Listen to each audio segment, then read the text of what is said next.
Movie का नाम है परस्यूट ऑफ हैप्पीनेस, जिसकी IMDb रेटिंग है 8। तो मूवी की स्टार्टिंग शुरू होती है जिसमें हमें ग्रीक गार्डनर को दिखाया जाता है जो एक टेबल पे बैठे हुए हैं। तभी उनके पास एक भिखारी आता है और उससे पूछता है कि ये क्या चीज़ है। तो ग्रीक गार्डनर बोलते हैं कि ये एक टाइम मशीन है। उनकी शक्ल से ये बात पता चल जाती है कि उनको इन मशीन को बेचने में कितनी तकलीफ़ों का सामना करना पड़ता होगा। वो हर दिन बहुत ज़्यादा मेहनत करते थे इन मशीनों को बेचने के लिए। वो बस में घूमते, पूरे शहर में घूमते थे, बहुत सारे डॉक्टर से मिलते थे, सबसे मिलते थे, क्योंकि ये मशीन थी कुछ ऐसी। वो बताते हैं कि इस मशीन ये एक्सरे की तरह ही थी, लेकिन उससे थोड़ी सी एडवांस थी। लेकिन कोई भी डॉक्टर इसको ख़रीदने के लिए तैयार नहीं था। इसी वजह से जो उनकी वाइफ थी उनसे भी उनके झगड़े होते रहते थे। वह कभी भी अपने बेटे, जिसका नाम क्रिस्टोफर था, उसको टाइम पे बुलाने के लिए नहीं जा पाते थे, जिससे उनकी और उनकी वाइफ की हमेशा लड़ाई होती रहती थी। इसी बीच में दिखाया जाता है कि उनकी जो गाड़ी है उस पर भी चालान हो चुका है। उनकी गाड़ी पर चालान बहुत महंगा हुआ था, जिसके लिए महीने की तरह उनको महीने में एक मशीन एक्स्ट्रा बेचनी पड़ती थी। फिर हमें उनके घर का सीन दिखाया जाता है जिसमें वो एक रूबिक्स क्यूब को देखते हैं और अपनी वाइफ से पूछते हैं कि ये किसके लिए। तो उनकी वाइफ बताती है कि ये वह अपने बेटे के लिए, क्रिस्टोफर के लिए लेके आए हैं। लेकिन क्रिस्टोफर से ज़्यादा वो क्रिस का, वो ग्रीक गार्डनर का दिमाग उसमें ज़्यादा लग रहा होता है और उसे सॉल्व करने लग जाते हैं। अगले दिन वह फिर से अपने रोज़मर्रा की ज़िंदगी में जाते हैं और वो देखते हैं कि स्टॉक मार्केट के सामने एक बहुत सुंदर कार खड़ी हुई है, जिसमें से वो निकल के आते हैं और उनसे पूछते हैं कि आप ऐसा क्या करते हैं जिससे आप इतने खुश हैं। तो बताते हैं कि वे एक शेयर मार्केट के ब्रोकर हैं। तभी ग्रीक आसपास के लोगों को देखते हैं और देखते हैं कि वो वहाँ पर जितने भी लोग खड़े हुए हैं जो स्टॉक मार्केट के बाहर हैं, वो सब बहुत ज़्यादा खुश हैं और वो फैसला करते हैं कि वह भी अब स्टॉक ब्रोकर ही बनेंगे। इसलिए वो वहाँ से एक फॉर्म ले लेते हैं डीन राइटर रेनॉल्ड्स से, जो एक संस्था है। और फिर वह अगले दिन वहाँ जाते हैं तो देखते हैं कि बाहर एक भिखारी गिटार बजा रहा है। वह उस भिखारी को अपनी मशीन दे देते हैं और कहते हैं कि जैसे ही मैं वहाँ से आऊँ आप मुझे मशीन वापस कर देना। उसके लिए वह उसको $1 भी देते हैं। वो भिखारिन मान जाती है। वो कहती है कि ठीक है, मैं उसका ख्याल रख लूँगी। फिर जैसे ही वो उसको इंटरव्यू दे रहे होते हैं, उससे फॉर्म ले रहे होते हैं, तभी वो देखते हैं कि सामने एक भिखारिन, वही भिखारी उनका सूटकेस लेके भाग रही होती है। लेकिन अब तक बहुत ज़्यादा देर हो चुकी होती है और वो जो भिखारी है वो उसकी मशीन, ग्रीक गार्डनर की मशीन लेके वहाँ से चली जाती है। फिर ट्रेन में ग्रीक गार्डनर उस फॉर्म को देखते हैं कि उसमें क्या क्या क्वालिफ़िकेशंस रिक्वायर्ड है। अगले दिन वो सुबह उन मशीनों को बेचने के लिए जाते हैं, लेकिन उनकी बीवी उनका मजाक उड़ाती है और कहती है कि ये मशीन तुम पे नहीं बिकेगी। फिर वो स्टॉक मार्केट के बाहर जाते हैं और वहाँ पे उनके मैनेजर को पर्सनली, जो वहाँ के मैनेजर हैं स्टॉक मार्केट के, उनको अपना फॉर्म सबमिट करते हैं, जिससे उन्हें लगे कि उनका थोड़ा तवज्जो बढ़े। बाहर आते हैं तो देखते हैं कि वही भिखारिन उनकी जो मशीन है उसको लेके जा रही है। वो बहुत ज़ोर से चिल्लाते हैं और उसके पीछे भागना चालू कर देते हैं। लेकिन वो भिखारी भी इनको देख लेते हैं। वो भी बहुत तेज़ भागते हैं और बस में बैठ जाते हैं।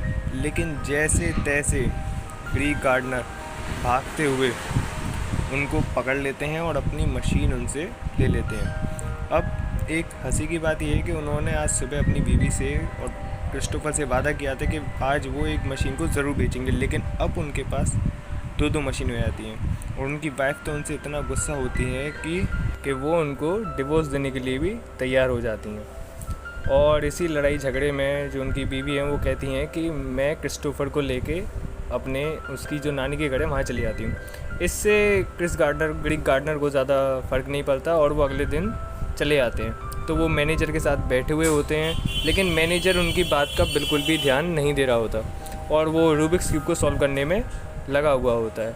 इतनी देर में ग्रीक गार्डनर कहते हैं कि लाओ मैं इसको सॉल्व करके दिखाता हूँ। पहले तो मैनेजर उनका बहुत ज़्यादा मजाक उड़ाता है, लेकिन ग्रीक गार्डनर इतने कंसंट्रेशन से उस रूबिक्स क्यूब को सॉल्व करने में लग जाते हैं और जैसे उनका स्टॉप आता है तब तक वो इस रूबिक्स क्यूब को सॉल्व भी कर लेते हैं। फिर टैक्सी चली जाती है, मैनेजर को उनके स्टॉप पे छोड़ दिया जाता है, लेकिन ग्रीक गार्डनर के पास पैसे नहीं होते और इसी चक्कर में उनकी टैक्सी ड्राइवर से लड़ाई हो जाती है और वो उसको बिना पैसे दिए ही भागने लग जाते हैं। वो और टैक्सी ड्राइवर भी उनका पीछा करता है लेकिन किसी भी तरह ग्रीक गार्डनर से पीछे छुटा के एक मेट्रो में बैठ जाते हैं। लेकिन अब दिक्कत ये हो जाती है कि जो उनकी मशीन थी वो बाहर गेट में ही अटक जाती है।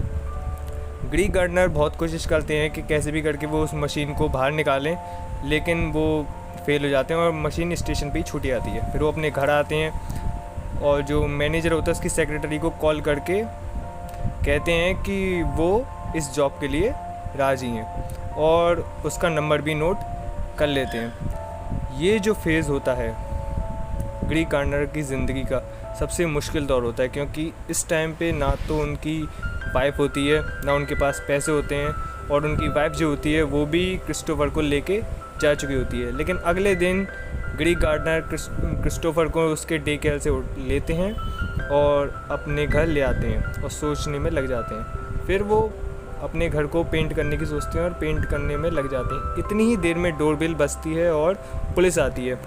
पुलिस उनको बताती है कि उन्होंने जो उनकी गाड़ी थी उसका अब तक टैक्स पे नहीं किया है, इसलिए उनको उनके साथ जेल में जाना पड़ेगा। ग्रीक गार्डनर भी मान जाते हैं, लेकिन उनको ये बात पता चलती है कि उनको अगले दिन की सुबह तक 9:30 बजे तक जेल में ही रहना पड़ेगा। और उनका अगले दिन 10:15 पे, मतलब 10:15 पर इंटरव्यू भी होता है। इसी चीज़ को वो लेके बहुत ज़्यादा उदास होते हैं और वो सोचने में लग जाते हैं। अब अगली सुबह 9:45 बजे उनकी रिहाई होती है। वो जैसे तैसे भागते हुए अपने ऑफिस तक पहुंच जाते हैं और वहां पर जाते हैं, लेकिन वो कैदी, मुश्किल ये होती है कि वो कैदियों के कपड़ों में होते हैं। और वो इंटरव्यूअर्स के सामने जो उनका इंटरव्यू ले रहे होते हैं उन सबसे कहते हैं कि मैं आधे घंटे से यही सोच रहा था कि मैं क्या बहाना बनाऊं जो एक वैलिड रीज़न हो कि मैं इन कपड़ों में क्यों हूं, लेकिन उनको ये रीज़न अब तक नहीं मिला होता है। इसीलिए वहाँ का जो चेयरमैन होता है उस कंपनी का, स्टॉक मार्केट की जो कंपनी, उसका जो चेयरमैन होता है वो उनसे पूछता है कि ऐसा क्या हो अगर आपके जैसा कोई आदमी आए और उसने शर्ट ना पहनी हो, तो मैं उससे किस बिहाफ पर अपनी कंपनी में जॉब दूं। ऐसा कौन सा रीज़न हो जिसने कैदियों की शर्ट पहनी हो और मैं उसे अपनी कंपनी में लूं। इस पर ग्रीक गार्डनर बोलते हैं कि शायद उसने पैंट बहुत अच्छी पहनी होगी। इस पर जितने भी लोग होते हैं, इंटरव्यूअर्स होते हैं, वो बहुत ज़ोर से हंसने लग जाते हैं। लेकिन ये खुशी भी ज़्यादा देर तक नहीं टिक पाती। ग्रीक गार्डनर को बाद में पता चलता है कि उनको 9 महीने एज ए इंटर्न काम करना पड़ेगा, जिसकी कोई भी सैलरी नहीं है। फिर वो अपने घर जाते हैं और उनकी वाइफ क्रिस्टोफर को लेके घर पे आ जाती हैं। उनकी वहाँ पे भी उनसे लड़ाई होती है और उनकी वाइफ चली जाती हैं और वो कॉल करके कहते हैं कि उनको ये जॉब मंजूर है। अब वो जहाँ भी जाते हैं अपनी मशीन्स को बेचने के लिए क्रिस्टोफर के साथ ही जाते हैं और हर जगह क्रिस्टोफर उनके साथ ही रहता है मशीन्स को बेचते टाइम पे। लेकिन क्रिस्टोफर एज उनका लकी चार्म था, इसके चक्कर में उनकी बहुत सारी मशीन्स भी बिक जाती हैं। फिर वो अपनी जो चीज़ें हैं उन पर भी ध्यान देते हैं और साथ ही साथ काम दोनों बेचते रहते हैं। फिर एक दिन अचानक से उन्हें उनकी वही मशीन दिखती है जो एक बार स्टेशन पे गिर गई थी। वो इसके पीछे बहुत ज़ोर से भागते हैं। इसी चक्कर में उनका एक्सीडेंट भी हो जाता है एक कार से, जिससे उनका एक शूज़ होता है वो खो जाता है। फिर वो लेकिन वो इसकी परवाह ना करते हुए अपने मैनेजर को खुश करने में लगे हुए रहते हैं और बहुत थक जाते हैं। हर जगह उनके साथ क्रिस्टोफर होता है। फिर एक दिन वो जो उनका एक क्लाइंट होता है उसके पास जाते हैं और क्रिस्टोफर भी उनके साथ होता है। तो उनका जो क्लाइंट होता है वो बहुत अच्छे नेचर का होता है। वो उनसे कहता है कि क्या आप मेरे साथ फुटबॉल का मैच देखने चलोगे। तो ग्रीक गार्डनर मान जाते हैं और वो उनके साथ गाड़ी में बैठ के मैच देखने के लिए चले जाते हैं और फिर वो मैच देखते हैं। वो उनके जैसे जितने भी क्लाइंट होते हैं उन सब लोगों से भी बात करते हैं। वहाँ पर उनका बहुत ज़्यादा मनोरंजन होता है और वो उनको थैंक यू बोल के अपने घर वापस आ जाते हैं। अब तक उनकी जो ज़िंदगी थी वो ठीक ठाक ही चल रही थी। उनकी जो सारी मशीन्स थी वो बिक चुकी थी और उनके जो बैंक अकाउंट था उसमें भी अब अच्छे खासे पैसे आ चुके थे। लेकिन अब उनको एक बहुत बड़ा झटका लगता है। उनके पास एक मेल आता है जिसमें लिखा होता है कि उनके बैंक के जितने भी पैसे थे वो सारे के सारे सरकार ने ज़ब्त कर लिए, क्योंकि उन्होंने 6 महीने से अपना टैक्स पे नहीं किया है और वो जितने भी उनके पैसे थे वो सारे के सारे चले जाते हैं, जिससे वो बहुत ज़्यादा डिप्रेशन में आ जाते हैं। और फिर वो अपने दोस्त के पास जाते हैं। उनके दोस्त ने उनसे एक बार $14 उधार लिए थे, लेकिन उनका दोस्त इस बात से मना कर देता है कि उसके पास कोई भी पैसे नहीं है। इस चक्कर में ग्रीक का जो दिमाग होता है वो बहुत ज़्यादा ख़राब हो जाता है और वो दोबारा से दिवालिया हो जाते हैं। फिर वो अपने बेटे को लेके गार्डन में जाते हैं और क्रिस्टोफर की एक भी बात का ध्यान नहीं दे रहे होते हैं, लेकिन क्रिस्टोफर ऐसे ही हंसी मजाक कर रहा होता है। फिर वो देखते हैं कि सामने जो उनकी मशीन गिर गई थी एक बार स्टेशन पे, उसको एक भिखारी लेके जा रहा है। वो क्रिस्टोफर को रोकते हैं और कहते हैं कि तुम यहीं रुको, मैं अभी आया। वो भागते हुए बिल्कुल शांति से उस भिखारी के पास जाते हैं, इनके पास उसकी मशीन थी और उस मशीन को लेके आ जाते हैं। फिर वो एक लैब में जाते हैं उसको क्लीन विलीन करके, लेकिन वहाँ का जो डॉक्टर होता है वो उनसे मना कर देता है कि उसको वो मशीन नहीं चाहिए। लेकिन एट लास्ट उनको एक सर्जन मिल जाता है जिसको उस मशीन की ज़रूरत होती है। लेकिन अब एक ट्विस्ट और आता है कि उस टाइम पे वो मशीन नहीं चलती, लेकिन वो सर्जन कहता है कि मैं अपने लैब में ही पैसे दे जाऊँगा, जब तुम्हारी मशीन सही हो आप इसको भेजने के लिए आ जाना। अब ना तो क्रिस्टोफर और ग्रीक के पास कुछ भी पैसे हैं, इसलिए वो अब अपने घर पे जाते हैं।